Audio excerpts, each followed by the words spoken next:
بسم اللہ الرحمن الرحیم۔ آغاز اس پاک پروردگار کے بابرکت نام سے جو مالک کل ہے اور جو ہمارے ظاہر و باطن سے آگاہ ہے۔ عزیز طلبہ، السلام علیکم۔ آپ سب کو اقبالیات کی کلاس میں خوش آمدید کہتی ہوں۔ آج آن لائن لیکچرز کے سلسلے میں ہمارا 31واں لیکچر ہے۔ عزیز طلبہ، آپ کو یاد ہوگا کہ ہم نے اپنے نصاب میں شامل اقبال کی طویل نظم ابلیس کی مجلس شورا کی تدریس کا آغاز کیا ہوا ہے۔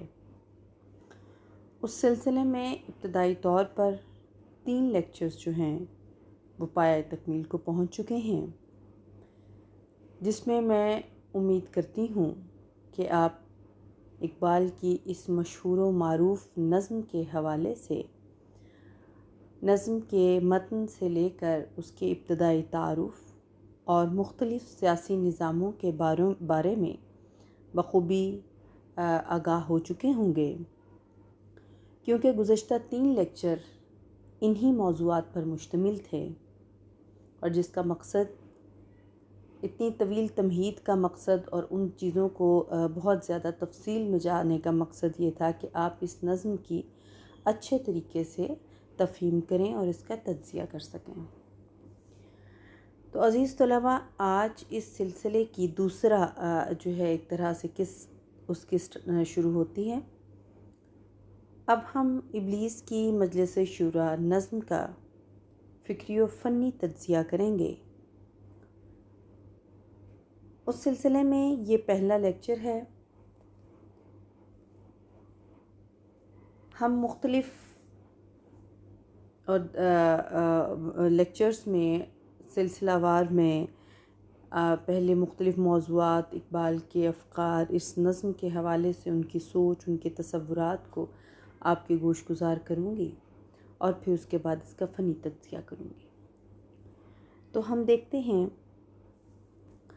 کہ ابلیس کی مجلس شورا اقبال کی آخری طویل نظم ہے، جو علامہ اقبال نے وفات سے قریباً 2 برس پہلے 1936 میں لکھی۔ اقبال نے جب شعر گوئی کا آغاز کیا تو ان کے افکار و خیالات مسلسل ارتقا پذیر ہوتے رہے۔ زیر مطالعہ نظم میں بھی افکار اقبال کی جلوہ گری پختہ فکری کے انتہائی عروج پر ہمیں دکھائی دیتی ہے۔ اس سلسلے میں ہم پروفیسر مرزا محمد منور جو ہمارے اقبالیات ہیں، ان کی ہم ایک رائے دیکھتے ہیں اس نظم کے حوالے سے۔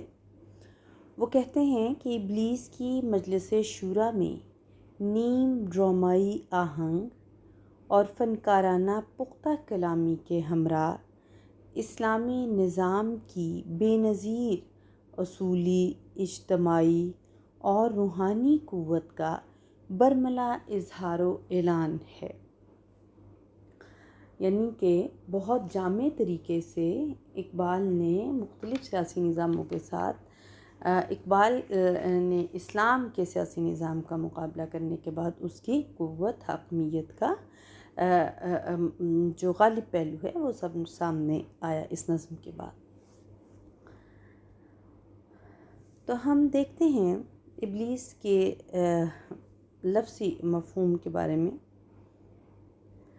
ابلیس یونانی لفظ ڈائبلوس سے بنا ہے۔ ڈی کو حذف کر کے، یعنی اگر اسے ختم کر دیا جائے تو باقی حصے کو اگر ملا لیا جائے، معرب کر لیا جائے تو اس کے معنی اور مفہوم جو ہیں وہ بنتے ہیں دروغ کو، مراد جھوٹا، اور فتنہ پرداز۔ تو ابلیس کے ایک لفظی معنی انتہائی مایوس کے بھی ہیں۔ تو ابلیس کے لفظ میں ڈی کو ایک طرح سے حذف کر دیا گیا، جس کے مفہوم بھی جھوٹا، دروغ گو، فتنہ پرداز اور انتہائی مایوس کے ہمارے سامنے آتے ہیں۔ ابلیس کے بارے میں جن عمومی بڑی بنیادی غلط فہمیاں کچھ ہیں ان کے بارے میں، تو ہم قرآن کے حوالے سے دیکھتے ہیں کہ ابلیس کے بارے میں عام طور پر یہ غلط فہمی پائی جاتی ہے کہ وہ خدا کے برگزیدہ فرشتوں میں سے تھا، اور فرشتہ بھی کوئی معمولی نہیں بلکہ معلم الملکوت، ٹھیک ہے، یعنی فرشتوں میں بہت اعلیٰ مقرب۔ تو قرآن حکیم واضح طور پر اس کی تردید کرتا ہے۔ کیسے؟ اگر ہم قرآن پاک کی آیت کا حوالہ دیکھیں تو ہم دیکھتے ہیں کہ سورہ کہف میں آیت نمبر 50 ہے، کانا من الجن ففسق عن امر ربہ، وہ جنوں میں سے تھا اس لیے اپنے رب کے حکم کی اطاعت سے نکل گیا۔ فرشتے اللہ تعالیٰ کی نوری مخلوق ہیں، مگر ابلیس ناری۔ قرآن پاک میں ہے سورہ اعراف کی آیت نمبر 12 میں کہ تو نے مجھے یعنی ابلیس کو آگ سے پیدا کیا۔ تو ابلیس دوسرے جنات کی طرح آگ سے پیدا کیا گیا ہے، اور غالباً اسی وجہ سے تکبر، سرکشی ابلیس کی سرشت کا جو ہے وہ ایک خاصہ ہے۔ یعنی اگر ہم ابلیس کی فطرت میں کچھ چیزوں کو حاوی دیکھتے ہیں تو ہم دیکھتے ہیں کہ اس کی فطرت میں سرکشی کا مادہ ہے اور بغاوت کا مادہ ہے۔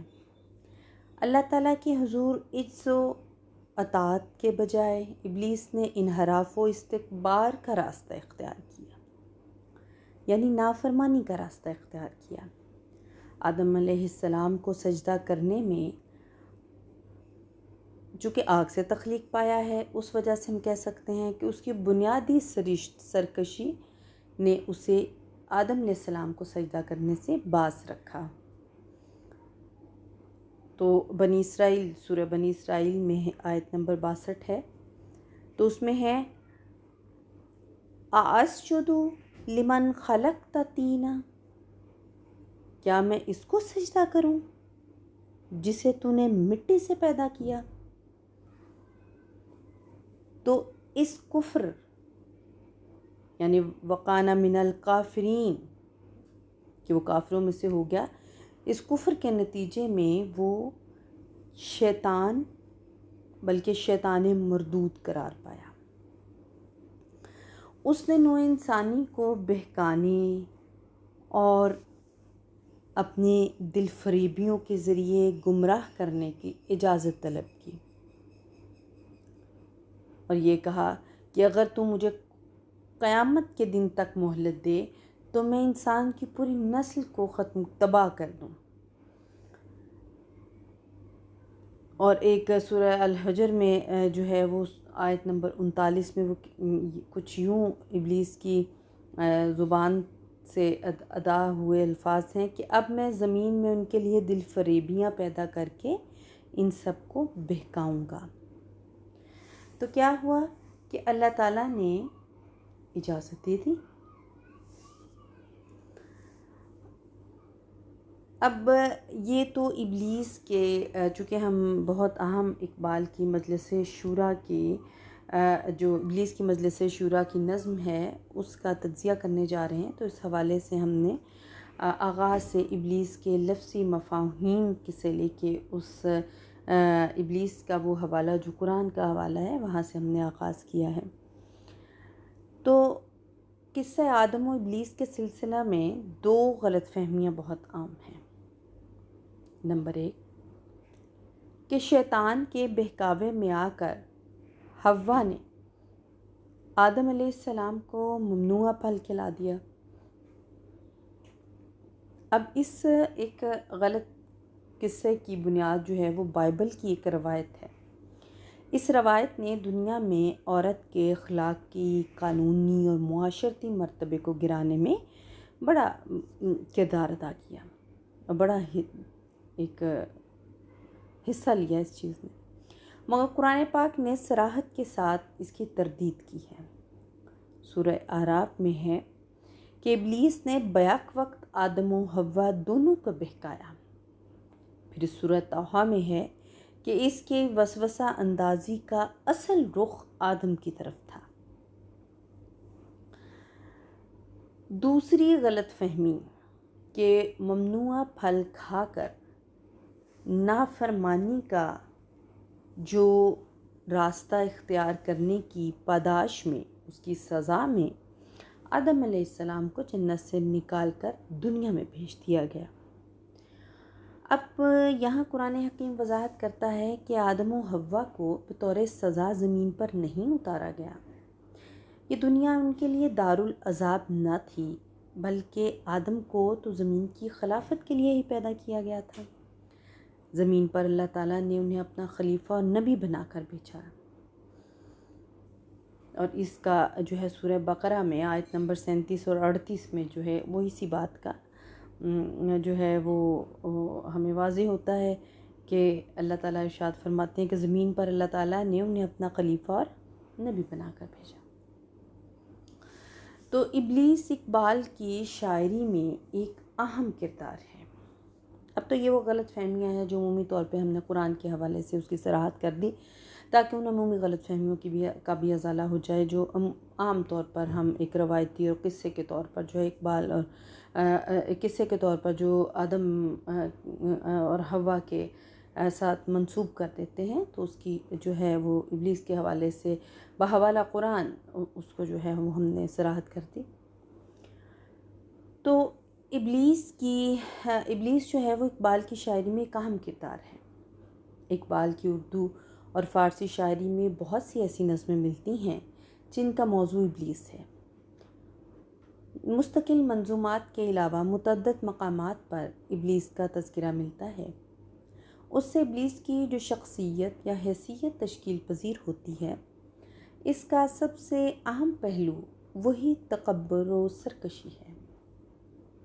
اگرچہ ابلیس نے اپنے جو حرف استکبار کو مشیت ایزدی قرار دیا ہے، اور ضرب قلیم کی نظم تقدیر میں جو ہے وہ اس کا بیان بھی ہے، اور اس کا بیان کیا ہے کہ حرف استکبار تیرے سامنے ممکن نہ تھا، ہاں مگر تیری مشیت میں نہ تھا میرا سجود۔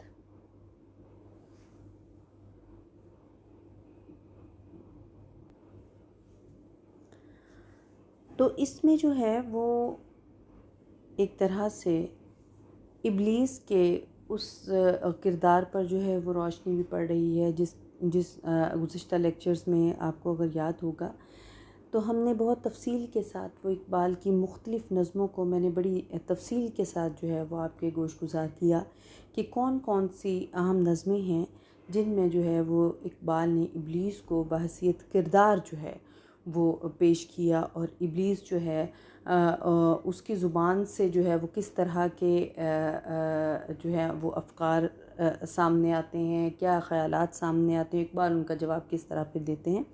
تو وہ جو ہے وہ ان لیکچرز میں بہت تفصیل کے ساتھ جو ہے اقبال کے نظموں میں ابلیس کا وہ کردار واضح ہوتا ہے۔ تو ابلیس کی جو یہ مجلس شورا ہے، یہ 1936 میں لکھی گئی۔ تو اگر ہم عالمگیر سیاسی تناظر میں دیکھیں تو اس چیز کو بھی ہم نے بہت تفصیل سے جو ہے وہ پہلے لیکچرز میں دیکھا کہ یورپ کی استعماری طاقتوں نے پہلی جنگ عظیم میں دنیا کو ایک زبردست تباہی و بربادی سے دوچار کیا۔ اگر ہم جو ہے مختصراً دیکھیں کہ اس وقت دنیا عالم میں کیا حالات تھے، تو یورپ کی استعماری طاقتوں کی تباہی و بربادی واضح طور پر سامنے آ چکی تھی۔ اب وہی طاقتیں جو ہیں وہ اپنی جول ارض کی تسکین کے لیے، یعنی صرف زمین ہتھیانے کے لیے، غلبہ کرنے کے لیے، اپنے ملکوں کو زیر نگین کرنے کے لیے ایک اور ہولناک جنگ کی تیاریوں میں مصروف تھیں۔ یورپ میں قوم پرستی کا جنون تاریخ بدترین افریت کی شکل اختیار کر چکا تھا۔ جرمنی کا جو آمر مطلق ہٹلر اس گمراہ کن فلسفے کا علمبردار بنا ہوا تھا کہ جرمن دنیا کی بہترین نسل ہے اور غیر جرمنوں کا غلام بن کر رہنا چاہیے۔ اب ہٹلر کی اسلحہ ساز فیکٹریاں دن رات ہتھیاروں کی تیاریوں میں مصروف تھیں۔ اس کا پورا ملک ایک زبردست جنگی جنون میں مبتلا تھا۔ ہٹلر کے ناززم کے مقابلے میں اٹلی کا جو آمر موسولینی، وہ بھی اطالیوں کو کم و بیش انہی خطوط پر لڑائی کے لیے تیار کر رہا تھا۔ اس نے اگست 1935 میں حبشہ پر حملہ کر دیا۔ اقبال کی اگر نظم ابھی سینہ اسی واقعے کی یادگار ہے، اگر اسے دیکھیں تو وہ اسی حملے کے حوالے سے ہے۔ ادھر اشتراکیت کے اثرات جو ہیں وہ روس سے باہر بھی پھیل چکے تھے اور دنیا میں جگہ جگہ اشتراکیت کے انقلابی اثرات ظاہر ہو رہے تھے۔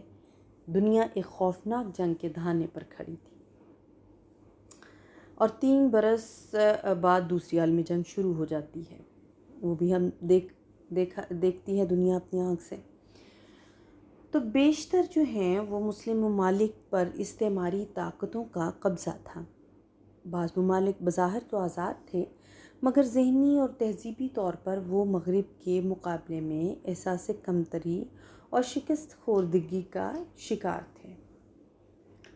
جمہوریہ ترکیہ کے صدر مصطفیٰ کمال پاشا کے نزدیک تہذیب و ترقی کا تمام تر انحصار مذہب سے انحراف اور کوٹ پتلون اور ہیٹ کی ترویج پر مضمر تھا۔ اسلام کا انقلابی تصور مسلم معاشرے کی نگاہوں سے اوجھل ہو چکا تھا۔ مسلمان جو ہے وہ قومیت کے لات و منات کے اسیر تھے۔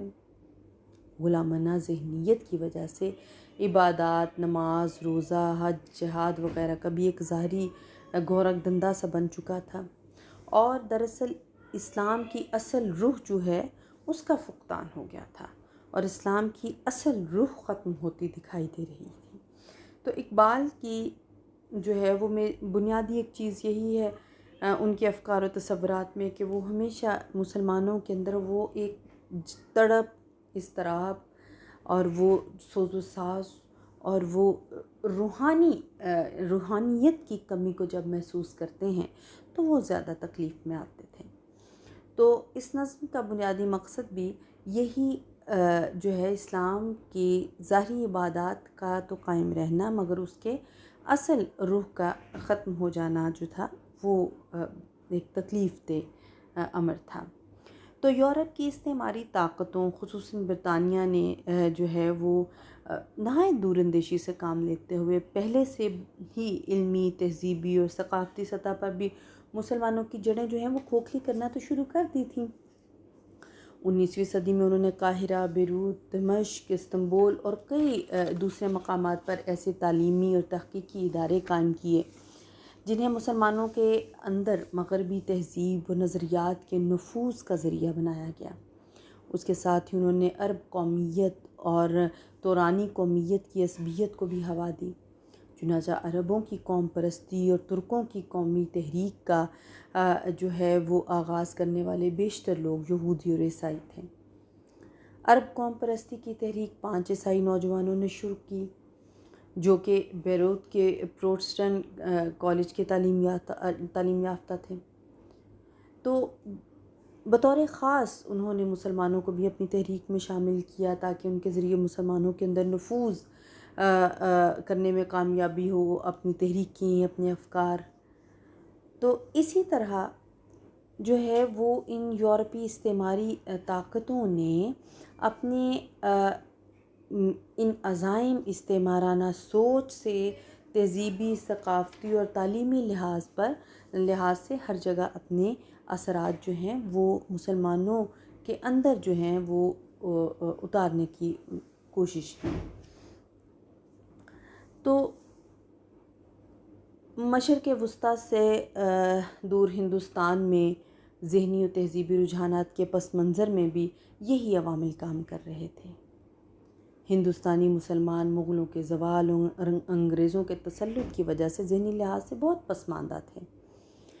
تو آہستہ آہستہ ان حالات سے پھر وہ وقت آیا کہ جب انگریزوں نے مکمل طور پر مسلمانوں کے ذہنوں ان کو جو ہے وہ ایک غلامی کی کیفیت میں لے لیا۔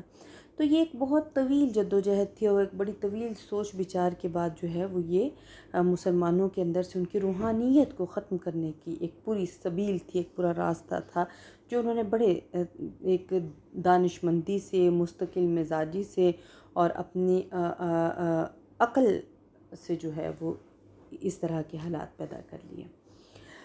تو اقبال جو ہیں وہ اس طرح کے حالات پر جو ہے وہ پریشان ہوتے تھے، کڑتے تھے، تو جس کی وجہ سے جو ہے وہ اپنی مختلف طریقہ کار سے، اپنی مختلف نظموں سے، اپنے افکار سے مسلمانوں کی ان کمزوریوں کو سامنے لانے کی کوشش کرتے تھے۔